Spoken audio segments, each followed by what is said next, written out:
You do realize that atheists are evil, right? Hey there, and what are you talking about? Think about it.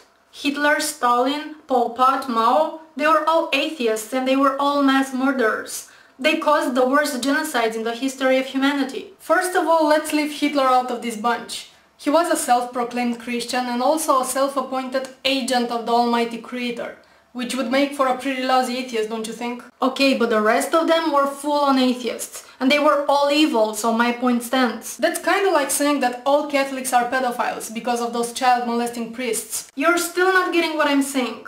They were all leaders of atheistic regimes, which is what you militate for, and look what happened. I don't know where you get these ideas from.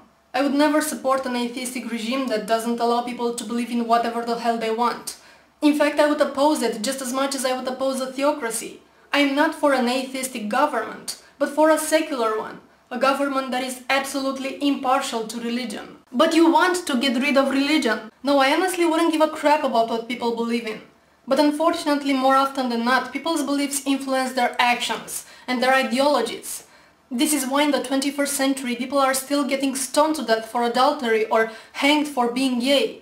This is why the President of the United States can publicly declare holy war on another nation, and why people are still voting on civil rights, and why they believe that having as many children as you can is a mighty good idea.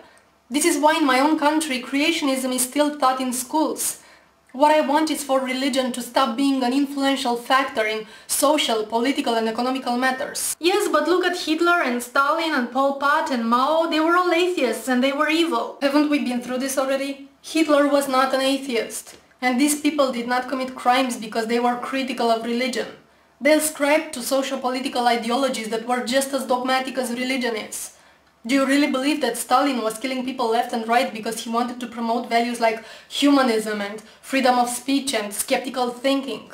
Because this is what myself and others are trying to do here. But you cannot deny that the atheistic nations are more violent than the religious ones. Of course I can deny it. Look at countries like Iraq, Saudi Arabia, Afghanistan, Pakistan, Israel, Colombia, Guatemala, Venezuela, Mexico, or even the United States, and compare the crime rates and generally the level of violence with countries like Sweden, Norway, Denmark or Japan.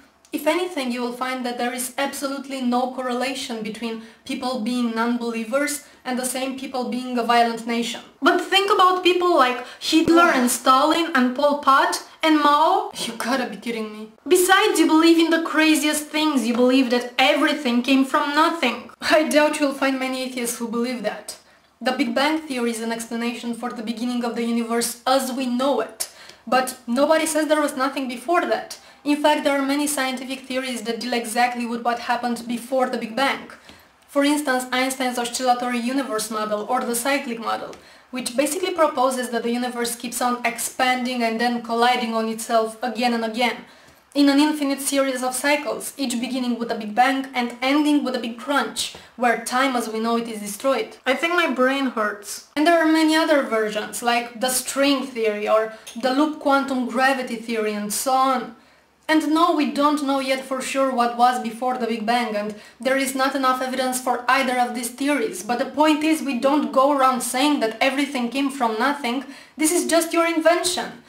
And just because we don't know and understand everything about this universe, it doesn't mean that we just have to throw our hands in the air and say that God did it. Look, this is all too complicated, and the only thing I'm sure of is that we did not come from a chimp. What? This is not what evolution says. We obviously didn't come from chimps.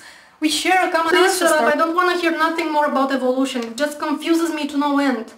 You know, kinda like when you wake up in the morning, horrible headache, your butthole hurts, there's 20 bucks on the table and you're wondering why am I naked and who are all these people around me? It's just so confusing. Huh? I mean, not that that ever happened to me. They never gave me 20 bucks. What the fuck? My point is that evolution just messes me up in the head and I don't get it. All I know is that there is no evidence for it. But there is plenty of it. There is evidence in the DNA and from homology and from embryology and observed speciation and the fossil record. There is absolutely no fossil ever found that shows a clear transition from one animal to another. Of course there are. Ambulocetus, Archaeopteryx. There is no fossil that proves we came from a chimp. But we did not come from chimps. There are plenty of fossils showing our transition. Australopithecus, Homo habilis, Homo erectus. Oh, stop it with the nonsense. You're obviously deluded. But you will see the light. Just wait until something bad happens to you. Like my brother, he used to be an atheist, but then he lost his legs in an accident and then he found Jesus. Which doesn't sound like a very advantageous trade. And if you don't, you'll end up burning in hell forever. Because all atheists are evil. Just look at Hitler and Stalin and Pol Pot and Mao. This is not happening. I mean, you believe that everything came from nothing and that human beings came from a chimp? And you wonder why they never give you $20? By the way, have you noticed how the banana fits perfectly into the human hand?